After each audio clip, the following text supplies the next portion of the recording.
Hello साथियों, नमस्कार। कैसे हैं आप सभी? आशा करता हूं आप अच्छे होंगे। मैं नितिन उपाध्याय स्वागत करता हूं आपका आपके अपने यूट्यूब चैनल निशांत ज्ञान के यूट्यूब प्लेटफॉर्म पर। ठीक है, आज की इस श्रृंखला में हम जो है दिल्ली पुलिस कांस्टेबल को लेकर के सचेष्ट हो चुके हैं कि अगर आप जो है दिल्ली पुलिस कांस्टेबल की तैयारी कर रहे हैं तो निशांत ज्ञान आपसे कंधे से कंधा मिला करके आपकी सफलता तक चलने के लिए बेकरार है। और आप अगर हमारा सपोर्ट करते हैं, हमारा सहयोग करते हैं, अपने साथियों को यहाँ पे बुलाते हैं ऑनलाइन पढ़ाई करने के लिए कि वो भी आएँ और अच्छे से मेहनत करके दिल्ली पुलिस में एक नौकरी लें, तो अगर आप सपोर्ट करेंगे तो मैं जो है डेली आपके लिए 2-3 क्लासेज लगातार देता रहूँगा, जिससे आपका दिल्ली पुलिस कांस्टेबल 100% क्लियर हो जाए। तो आप एक चीज़ जानते होंगे, अगर आप दिल्ली पुलिस कांस्टेबल के सिलेबस को देखेंगे, दिल्ली पुलिस कांस्टेबल में 15 नंबर का मैथ आएगा। ठीक है, 15 नंबर का जो मैथ आएगा दोस्तों, मैं आपको बताना चाहूँगा, आप दिल्ली पुलिस कांस्टेबल की तैयारी कर रहे हैं तो दिल्ली पुलिस कांस्टेबल के लेवल को देखते हुए चलिए कि 15 क्वेश्चन जो आएंगे वो बेसिक से पूछे जाएंगे, ना कि सीपीओ-एसआई के पूछे जाएंगे, ना कि सीजीएल के पूछे जाएंगे। ठीक है, तो आपकी अगर मैथ कमजोर है तो आप हताश न होइए, क्योंकि मैं जो है बेसिक टू एडवांस मैथ को लेकर आऊंगा। और ये जो स्पेशली मैं अब मैथ की श्रृंखला ये जो चला रहा हूँ, मैथ आज मैं प्रतिशतता आपको पढ़ाने वाला हूँ। ये श्रृंखला जो है बेसिकली दिल्ली पुलिस कांस्टेबल को टारगेट करके पढ़ाया जा रहा है।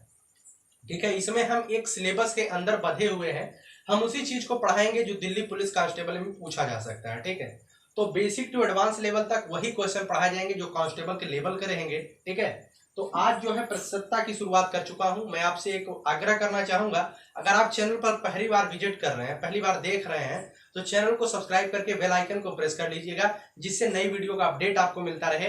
और हाँ, अगर आप दिल्ली पुलिस के वर्दी के दीवाने हैं तो आपको जो है चैनल तो सब्सक्राइब करना ही पड़ेगा। ठीक है, क्योंकि कोविड-19 की वजह से ऑफलाइन क्लासेज नहीं चल पा रही हैं, इस वजह से आपके पढ़ाई का जरिया जो बन रहा है वो ढेर सारे ऑनलाइन इंस्टीट्यूट ही बन रहे हैं। तो ऑनलाइन इंस्टीट्यूट बहुत ही ज्यादा फायदेमंद है। इससे क्या क्या लाभ होता है मैं एक दिन आपको बताऊंगा कि ऑनलाइन पढ़ाने से, ऑनलाइन पढ़ने से आपको क्या लाभ होने वाला है। ठीक है, तो चलिए आज मैं प्रतिशतता को शुरू करता हूं, मिशन दिल्ली पुलिस कांस्टेबल। ठीक है, चलिए यहाँ पर मैं जो है कुछ सवाल आपके सामने लिखा हूं, जिससे आपको प्रतिशतता को क्लियर करने का प्रयास करूंगा। मैं उम्मीद आपसे इतना करूंगा कि आप जो है प्रतिशतता शब्द को जानते होंगे और प्रतिशतता क्या होता है उसे जानते होंगे। ठीक है, मैं सीधे सीधे सवाल पर आता हूं, समझ में आया आपको? चलिए, सबसे पहला सवाल है आपके सामने, सवाल को पढ़िएगा। सीता की आय रीना से 10% कम है। मैं यहां पर सवाल को देखिए किस तरीके से हैंडल किया जाएगा, बहुत ही आसानी पूर्वक देखिएगा। सीता की आय रीना से 10% कम है, तो रीना की आय सीता से कितनी प्रतिशत अधिक होगी? आपसे यही क्वेश्चन पूछा गया है। मैं यहां पर सीता लिख देता हूं और यहां पर मैं लिख देता हूं रीना। अब इसका हल देखिएगा कितना छोटा हल है।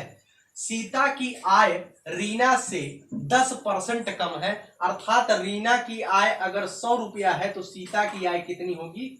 90 रुपया होगी। ठीक है, सीता की आय रीना से 10% कम है, रीना से कम है, अर्थात रीना की आय अगर 100 रुपया है तो सीता की आय 90 रुपया होगी कि नहीं होगी?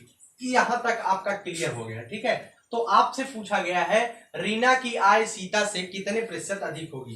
कुछ लोग यह सोच करके लगा देंगे उत्तर कि 10% हमारी आय उनसे कम है तो उनकी आय हमसे जो है 10% ज्यादा होगी। इस तरीके से प्रतिशतता में नहीं होता है। आप इसे देखिएगा, सीता की आय जब 90 रुपया है, रीना की आय कितनी है? 100 रुपया है। तो आपसे पूछा गया है रीना की आय सीता से कितने प्रतिशत अधिक है।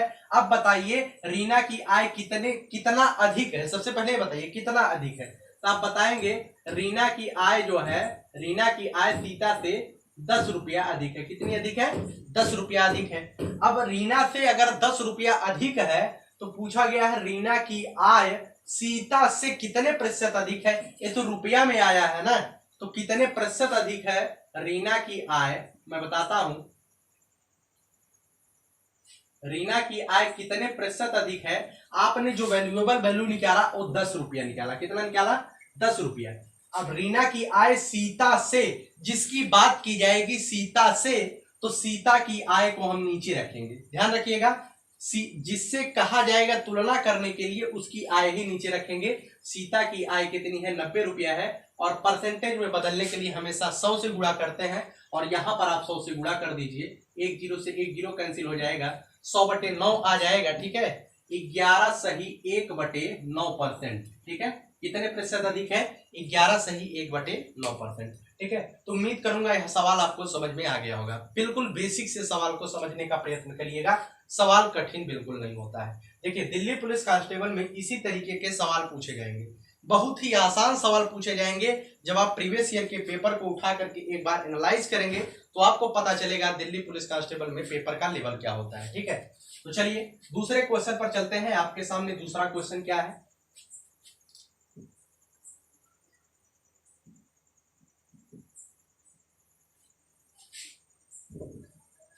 आपके सामने दूसरा क्वेश्चन आपके सामने है। एक दुकानदार, यहां पर ध्यान दीजिएगा, एक दुकानदार माल खरीदते समय 10% ठगता है।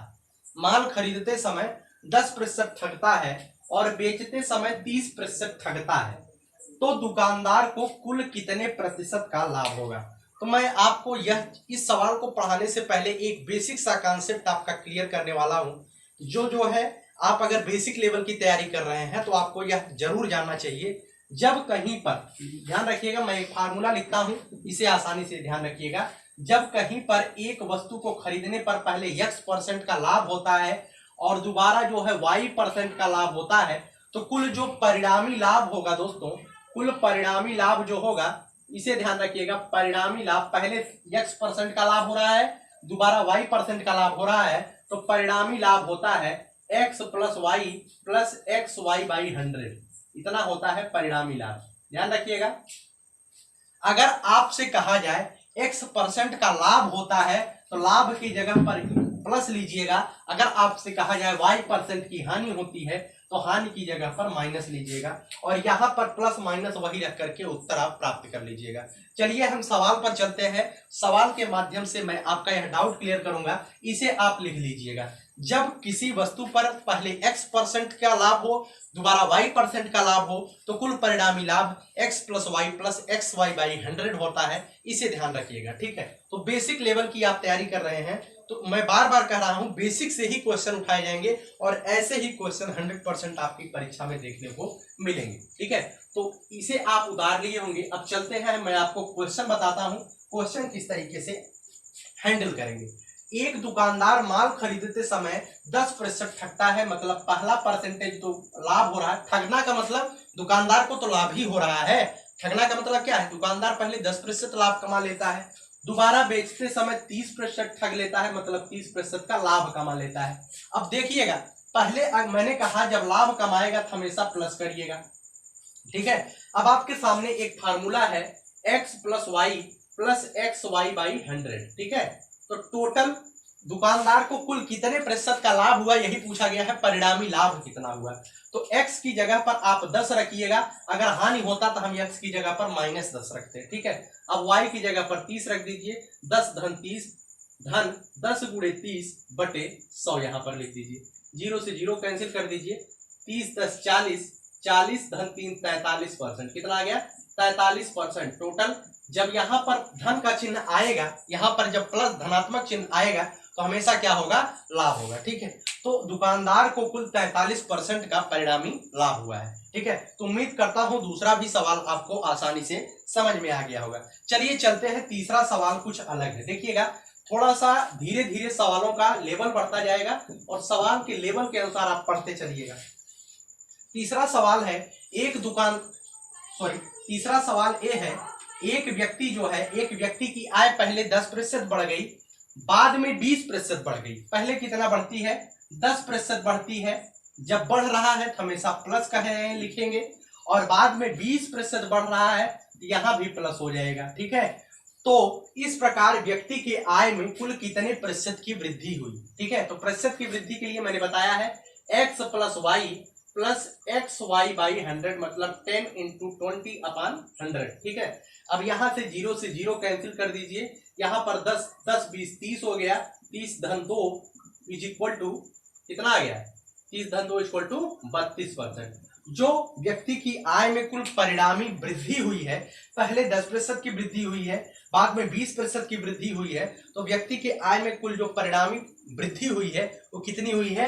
32% की वृद्धि हुई है। ठीक है, इसे जो है आप बेसिक सा कॉन्सेप्ट मत लगाइएगा। जैसे आप जो है 1 जनवरी 2020 को दिल्ली पुलिस कांस्टेबल में जॉब के लिए नियुक्त होते हैं। ठीक है, तो पहली साल आपकी सैलरी जो है 10% इंक्रीज हो जाती है और दूसरी साल आपकी सैलरी 5% इंक्रीज हो जाती है। तो आपके माता पिता सोचेंगे हमारे बच्चे की सैलरी 15% इंक्रीज हो गई कुल मिलाकर के, लेकिन प्रस्तुतता में ऐसा नहीं होता है। जब आप 10% पहली साल इंक्रीज हो रहा है आपकी सैलरी, दूसरी साल 5% इंक्रीज हो रहा है, तो टोटल जो परिणामी सैलरी की इंक्रीजिंग होगी 10 + 5 + 10 × 5/100 होगा। ध्यान रखिएगा, इसी तरीके के सवाल जो है दिल्ली पुलिस कांस्टेबल में आपसे पूछे जाएंगे। चलिए हम चलते हैं चौथे सवाल की तरफ। जो चौथा सवाल आपको धीरे धीरे बुला रहा है, देखिएगा चौथा सवाल आपके सामने क्या है।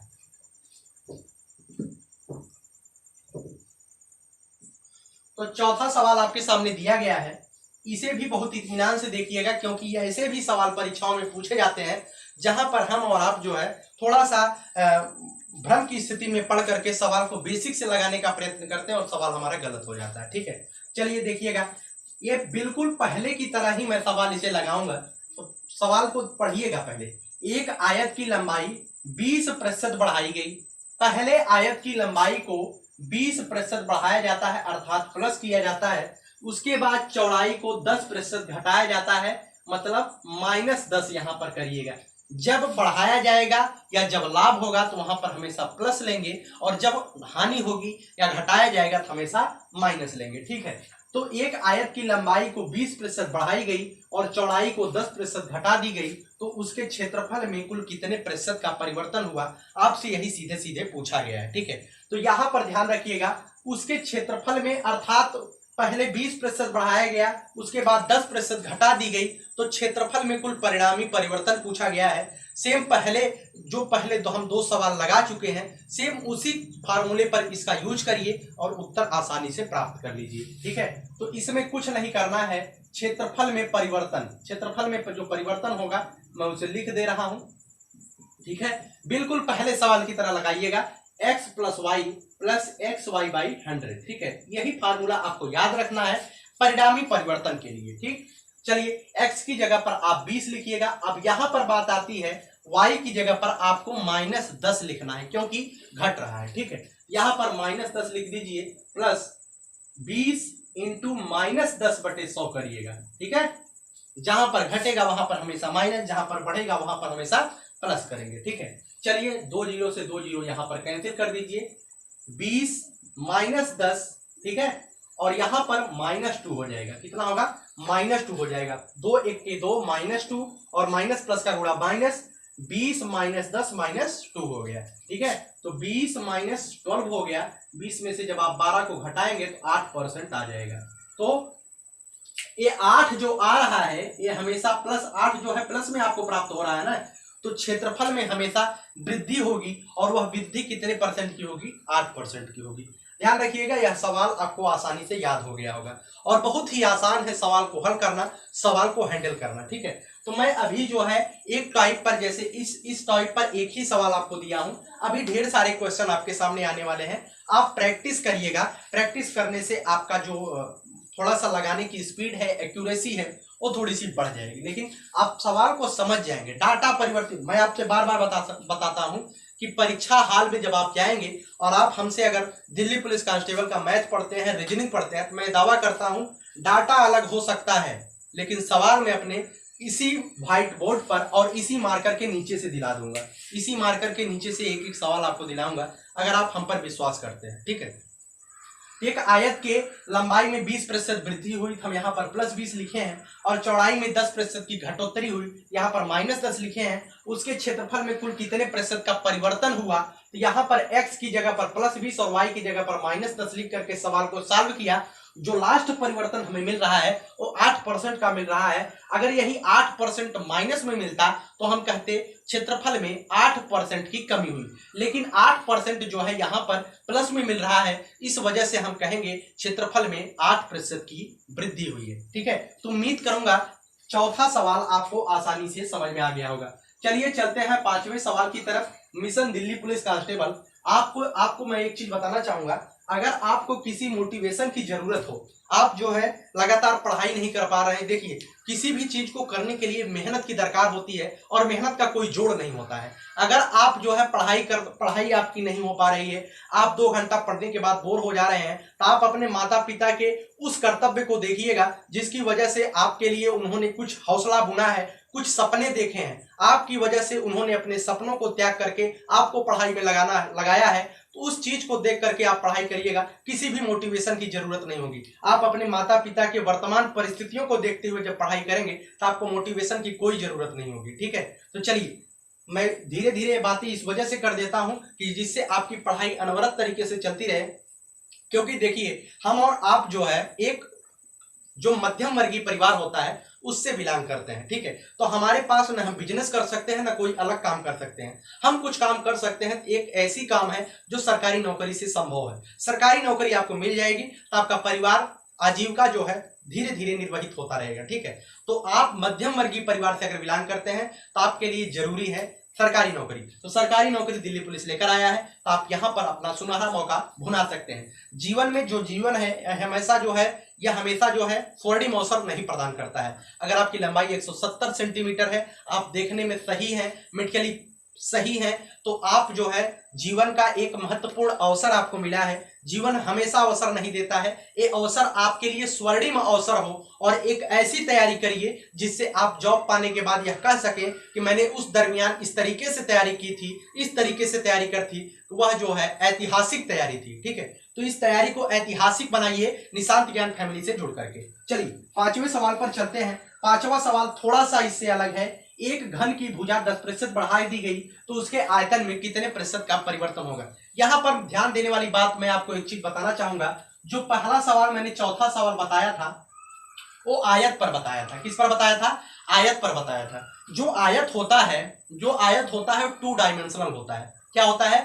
2 डायमेंशनल होता है, अर्थात द्विविमीय होता है। ठीक है, आयत जो है द्विविमीय होता है। अगर वहीं पर बात की जाए घन की, दोस्तों अगर बात की जाए घन की, तो घन जो है त्रिविमीय होता है। ठीक है, तो घन जो है त्रिविमीय होता है, इसे ध्यान रखिएगा। ठीक है, तो घन की जो भुजा है 10% बढ़ेगी। घन की भुजा 2 ही नहीं बढ़ेगी, 3 भुजाएं बढ़ेंगी। घन में प्रत्येक भुजाएं बराबर होती हैं। घन में लंबाई भी होती है, चौड़ाई भी होती है और ऊंचाई भी होती है घन में ना। तो जो भुजाएं बढ़ेंगी तो 10% लंबाई भी बढ़ेगी, 10% चौड़ाई भी बढ़ेगी और 10% ऊंचाई भी बढ़ेगी। इस वजह से को लेकर के आपको परिणामी वृद्धि निकालनी है। तो यहां पर देखिएगा, मैं यहां पे लिख दे रहा हूं लंबाई में भी 10% की वृद्धि, चौड़ाई में भी 10% की वृद्धि और ऊंचाई में भी 10% की वृद्धि। वृद्धि के लिए मैं यहाँ पर प्लस प्लस का चिन्ह लगा दे रहा हूं। अब मैं यहाँ पर इसे मिटा दे रहा हूं और उसके बाद समझने का प्रयास करिएगा। लंबाई 10% वृद्धि होती है, चौड़ाई में 10% की वृद्धि होती है। सबसे पहले आपके पास जो फार्मूला है वो केवल एक फार्मूला है, x plus y plus x y by 100। तो पहले इन दोनों में परिणामी वृद्धि निकाल लीजिए। ठीक है, तो पहले इन दोनों में परिणामी वृद्धि निकालेंगे तो 10 धन 10 गुणे 10 बटे 100 हो जाएगा। लंबाई और चौड़ाई में जो परिणामी वृद्धि होगी वो हो जाएगी 21%। कितनी हो जाएगी? 21% हो जाएगी, अर्थात लंबाई और चौड़ाई में जो वृद्धि हुई परिणामी वो 21% हुई। अब आपके पास ऊंचाई भी बचा हुआ है, इसलिए आप ऊंचाई को इग्नोर मत करिए। अब इसे आप x मान लीजिए और एक फिर y आपके पास मिल गया 10। ठीक है, अब 21 और 10 को लेकर के इस फार्मूले में रखिए, 21 धन 10 धन 21 गुणे 10 बटे 100। यहां से सवाल को सॉल्व करने का प्रयास करिएगा दोस्तों। ठीक है, अब जाकर के आपके आयतन में परिणामी परिवर्तन प्राप्त होगा आपको। ठीक है, तो 21 10 कितना होता है? 31 होता है। ठीक है, 31 में जब आप 21 बटे 10 करेंगे तो 2.1 हो जाएगा। 21 बटे 10 मतलब 2.1। जब 21 में 2.1 जोड़ेंगे 33.1% आ जाएगा। ठीक है, यह जो मान प्राप्त हो रहा है आपको, मैंने बार बार बताया, जो मान आपको परिणामी परिवर्तन निकल करके आएगा, अगर वह परिणामी परिवर्तन धनात्मक आता है तो हमेशा आयतन और क्षेत्रफल में वृद्धि होगी, और अगर परिणामी परिवर्तन माइनस लिख करके आता है तो हमेशा कमी होगी। ठीक है, तो चलिए 5 सवाल आपके सामने थे। मैं 5 सवाल 6 सवाल इसी पर आधारित आपके सामने और रखता हूं, जिससे प्रतिशतता का एक क्लास 1 अच्छी तरीके से आपका तैयार हो जाए। ठीक है, हमने 2-3 सवाल मैं और डिस्कस कर दे रहा हूं और इसी इसी टॉपिक पर वो सवाल होंगे जो सवाल मैं आपके सामने डिस्कस करने वाला हूँ। ठीक है, चलिए आप चलते हैं छठे क्वेश्चन की तरफ।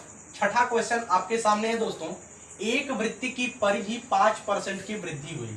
एक वृत्त की परिधि में 5% की वृद्धि हुई तो उसके क्षेत्रफल में कितने प्रतिशत का परिवर्तन होगा, आपसे सवाल पूछा गया है। और इसमें कहा गया, देखिए मैं आपको एक चीज बताने वाला हूं, जो चीजें 2 डायमेंशनल होगी और 3 डायमेंशनल होगी, मैं आपको पहले भी ये चीज क्लियर कर चुका हूं। जो चीजें 2 डायमेंशनल होगी वहां पर परिणामी परिवर्तन 2 बार में निकालेंगे, x plus y plus x y by 100 करके।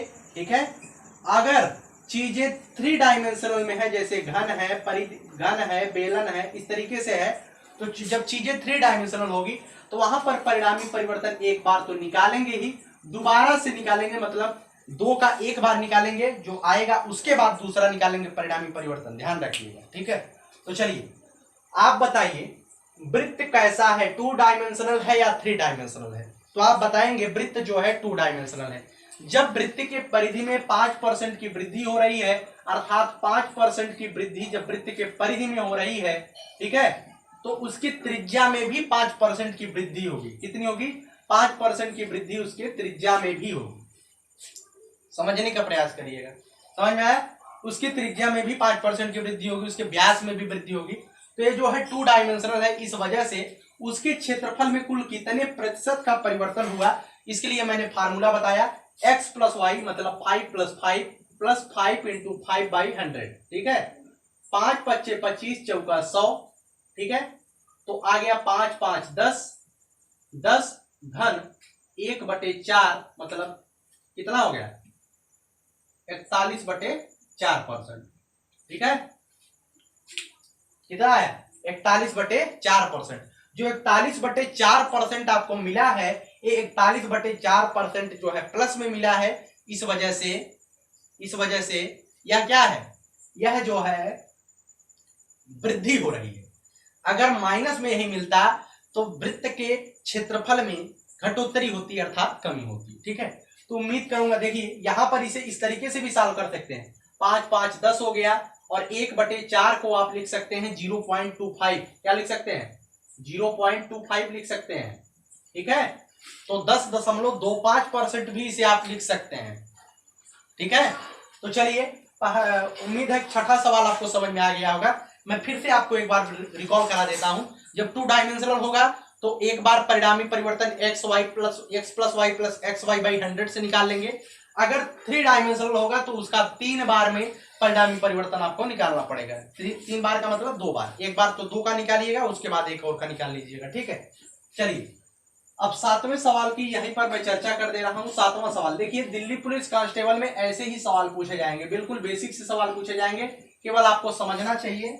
अगर आपने दिल्ली पुलिस कांस्टेबल के प्रीवियस ईयर का पेपर नहीं देखा है तो आप वीडियो के प्लेलिस्ट में जाइएगा। दिल्ली पुलिस कांस्टेबल के प्रीवियस ईयर का पेपर 2-3 दिन हुआ, मैंने 15 क्वेश्चन जो मैथ के आए थे 2017 में, उन क्वेश्चन को डिस्कस किया। वहां से आप पेपर का लेवल देख लीजिएगा, किस तरीके से पेपर का लेवल आ रहा है। ठीक है, तो पेपर के लेवल को ही बाकायदा ध्यान में रखते हुए ये सवाल आपके सामने तैयार किए गए हैं। चलिए 7वें क्वेश्चन पर चलते हैं। 7वां क्वेश्चन है, एक कमरे की लंबाई 10% घटा दी गई, अर्थात 10% माइनस कर दिया गया। ठीक है, उसके बाद चौड़ाई जो है 20% घटा दी गई, अर्थात 20% माइनस कर दिया गया, जबकि ऊंचाई 5% बढ़ा दी गई। यहां पर जो ऊंचाई लिखेंगे वो हमेशा प्लस में लिखेंगे क्योंकि बढ़ा दी गई है ऊंचाई। इस प्रकार कमरे के आयतन में कुल कितने प्रतिशत का परिवर्तन होगा? ठीक है, तो कुल कितने प्रतिशत का परिवर्तन होगा? इसमें आपको 3 विमाएं दिख रही हैं, अर्थात त्रिविमीय है। तो पहले 2 का परिवर्तन निकालिएगा, उसके बाद तीसरे का भी परिवर्तन निकाल लीजिएगा। यहां से आप निकालिएगा -10 -20 प्लस -10 इंटू -20 बाई 100। ठीक है, x plus y plus x y by 100। वही मैंने जहां पर प्लस है वहां पर प्लस लिया, जहां पर माइनस है वहां पर माइनस लिया। ठीक है, तो -10 और -20 कितना हो जाता है? -31 हो जाता है। 0 से 0 कैंसिल कर दीजिए, माइनस माइनस का गुणा प्लस हो जाएगा। क्या हो जाएगा? प्लस हो जाएगा। यहां पर हो जाएगा 2 हो जाएगा, माइनस का 28% आ गया। पहले कितने का परिवर्तन आया? पहले जो परिवर्तन आया -30 से जब आप 2 को घटाएंगे कितना आ गया? 28% आ गया। अब ये जो 28% मिला है इसका और ये जो 5% बढ़ोतरी हो रही है इसका परिवर्तन आप निकाल लीजिए। ठीक है, तो माइनस का 28 प्लस का 5 प्लस माइनस का 28 गुणे 5 बाई 100। ठीक है, 5 20 100।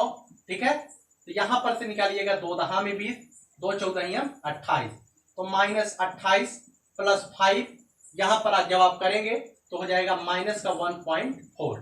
ठीक है, तो माइनस का 1.4 जब आप इसमें जोड़ देंगे तो हो जाएगा माइनस का 29.4 प्लस 5। ठीक है, अब माइनस का 29.4 में से 5 को घटा देंगे, 29.4 मैं यहां पर घटा दे रहा हूं -5। जब आप घटाएंगे कितना आएगा, आसानी से आप कर लेंगे, आ जाएगा कितना 24.5। ठीक है, लेकिन ये 24.5 जो आपको मिल रहा है ये माइनस में मिलेगा। ठीक है, इस वजह से जो आयतन में परिवर्तन होगा, क्वेश्चन में ऐसे भी फंसाएगा आपको। 4 ऑप्शन दिए जाएंगे, उसमें दिया रहेगा 24.5% की बढ़ोतरी, मतलब परिवर्तन हुआ, वृद्धि हुई।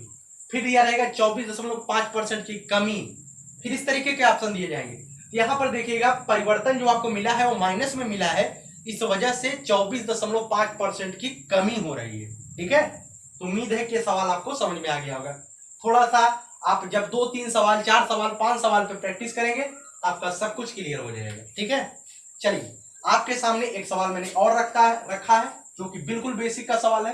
ये सभी जो सवाल है सभी बेसिक का है, लेकिन सभी आप अगर दिल्ली पुलिस कांस्टेबल बनना चाहते हैं सभी आपके लिए इंपॉर्टेंट है। चलिए 8वें क्वेश्चन पर चलते हैं, बहुत ही मजेदार क्वेश्चन है। 8वां क्वेश्चन देखिएगा, सरसों के तेल का दाम 15% बढ़ गया है। देखिए सरसों का तेल पहले 100 रुपया का था तो अब जो है 115 रुपया का बिकने लगा है। ठीक, चलिए उसके बाद कहा गया है उसकी बिक्री कितने प्रतिशत कम होने पर दुकानदार के लाभ हानि में कोई असर नहीं पड़ेगा। मैं आपको एक चीज बताता हूं, यहां पर मैं बताता हूं 100 रुपया में पहले 1 किलो मिलता था। ठीक है, मान लीजिए पहले 100 रुपए में आप 1 किलो तेल पाते थे, अब जो है 100 रुपए में अब भी 1 किलो 115 में अब 1 किलो तेल पा रहे हैं। जब 15% की बढ़ोतरी हो जा रही है तो 115 रुपए में भी आप 1 किलो अब भी पा रहे हैं। तो उसने कहा है उसकी बिक्री कितने प्रतिशत कम कर दी जाए। मैं मानता हूं उसकी बिक्री कितने प्रतिशत कम कर दी जाए कि उसके लाभ हानि पर कोई असर न पड़े। पहले 100 था अब 115 हो गया, अर्थात अगर यहां से देखिएगा अगर 100 रुपया बनाना है, 115 को 100 रुपया बनाना है तो कितना कम करें हम, 15 रुपया कम कर दें। ठीक है, तो अगर हम 15 रुपया कम कर देंगे तो उसके लाभ हानि पर कोई असर नहीं पड़ेगा। 15 रुपया बढ़ा है तो वही 15 रुपया घटा दीजिए, 15 रुपया घटा देंगे तो 100 रुपया फिर से उसे प्राप्त हो जाएगा, तो उसके लाभ हानि पर कोई असर नहीं पड़ेगा। लेकिन ये 15 का परसेंटेज आपको निकालना है। ये जो 15 आया है 15 रुपया ये किस पर आया है, मतलब 115 रुपया से कम हो रहा है ना, ध्यान रखिएगा। सरसों के तेल का दाम 15% बढ़ गया, 100 से 115 हो गया। ठीक है, अब कितने प्रतिशत घटा दिया जाए कि उसके लाभ या हानि में कोई परिवर्तन ना हो, तो 15 रुपया जब आप घटा देंगे और यह घटाएंगे 115 पर से। ठीक है, 115 में से आप 15 को घटा रहे हैं तभी तो 100 मिल रहा है, तो 115 हमेशा नीचे रखिएगा और इसमें गुणा कर दीजिएगा 100 से। ठीक है, आप गुणा कर लीजिए, 5 तिया 15, 5 दूना 10, 5 तिया 15, 100 तिया 300 बटे 23, कितना आ गया 300 बटे 23%। 300 बटे 23% की कमी करने पर दुकानदार के लाभ हानि पर कोई असर नहीं पड़ेगा। ठीक है, तो उम्मीद है कि यह सवाल भी आपको समझ में आ गया होगा, कोई सवाल कठिन नहीं है। मैंने 8-9 सवाल आपके सामने डिस्कस किया है जो कि ये क्लास 1 है। मैं प्रश्नता को 5 से 6 लेक्चर में समाप्त कर दूंगा और दिल्ली पुलिस का आप अगर पेपर उठा के देखेंगे तो इसी 5-6 क्लास से आपका 100% क्वेश्चन मिल जाएगा। ठीक है, तो एक बार आप भरोसा करके देखिए, मैं आपको मंजिल तक पहुंचा के रहूंगा। ठीक है, इसी के साथ मैं इस सेशन को समाप्त करता हूं। अगर आप चैनल पर नए हैं तो अपने साथियों को भी लेके आइए चैनल पर और उनसे भी पढ़िए और मजे लीजिए और एक वर्दी आप ले लीजिए। ठीक है, तो चलिए इसी के साथ सेशन को समाप्त करता हूं। जय हिंद, जय भारत।